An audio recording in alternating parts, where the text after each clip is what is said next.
This week, we're going to keep working with story maps in preparation for you putting together your big final project. I wanted to focus just a little bit on the idea of starting with a blank story map, which you can create by clicking under New Story and going to Start from Scratch, which starts you with a so-called blank canvas, which I've actually done right here. I've already added a couple things here.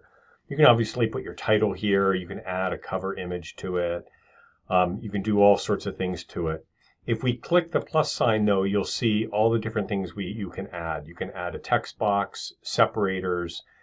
You can add a basic map, which now you've hopefully feel pretty familiar with. Different types of images. You can add different types of videos and embeds.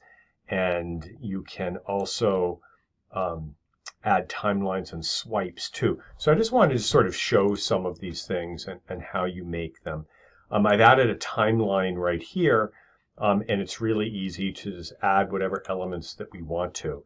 So let's imagine that we put here some of the changes and reforms that were made to China. I'm still back in Hessler and thinking about that.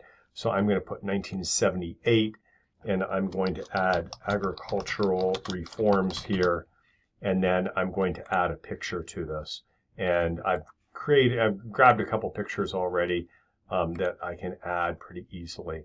So now we should have in 1978 the agricultural reforms, and obviously I can go ahead and add other things as I want to right here.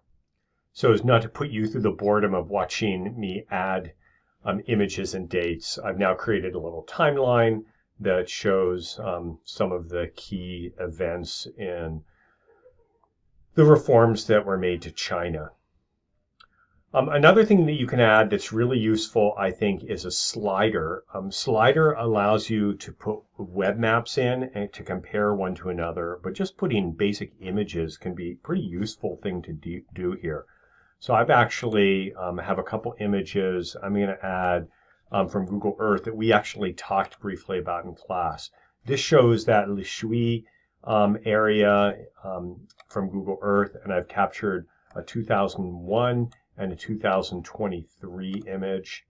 And I've added both of these now, and it allows me to slide back and forth to see the changes that have taken place in that area. And it ends up being geo-referenced because I kept Google Earth in the same place when I created it. So that seems like a pretty useful thing to do as well if you want to show changes between times.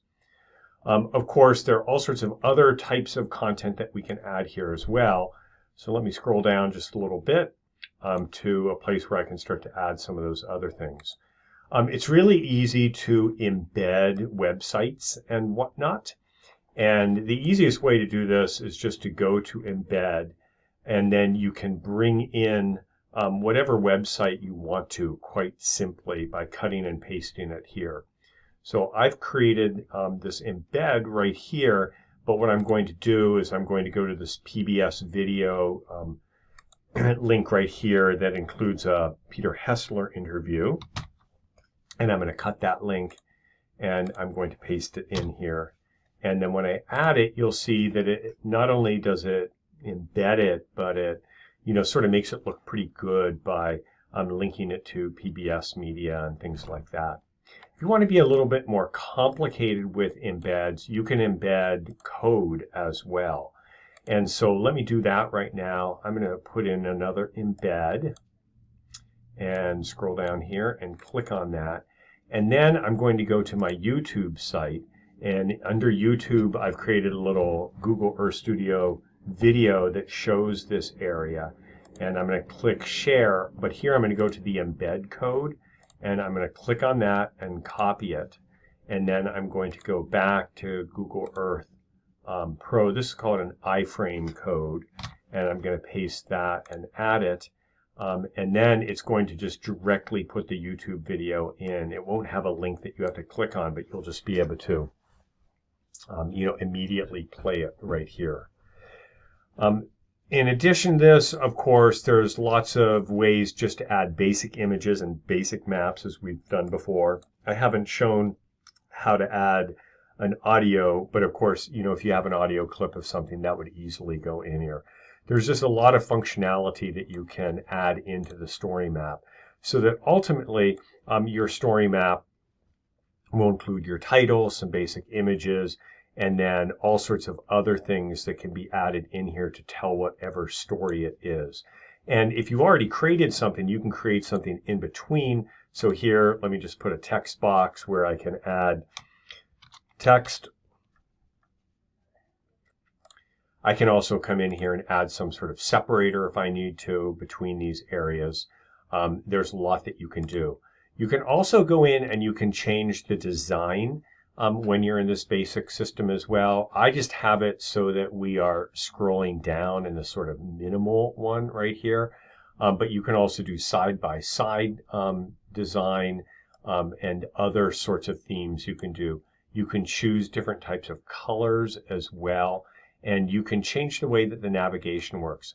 I've experimented a little bit with these, but not a lot. I'm sure that you guys are going to find all sorts of cool things to do with this that I haven't even thought of yet as you've been doing the rest of the semester. So I look forward to seeing what your experiments look like in StoryMap as you start to build one out, working towards that final project.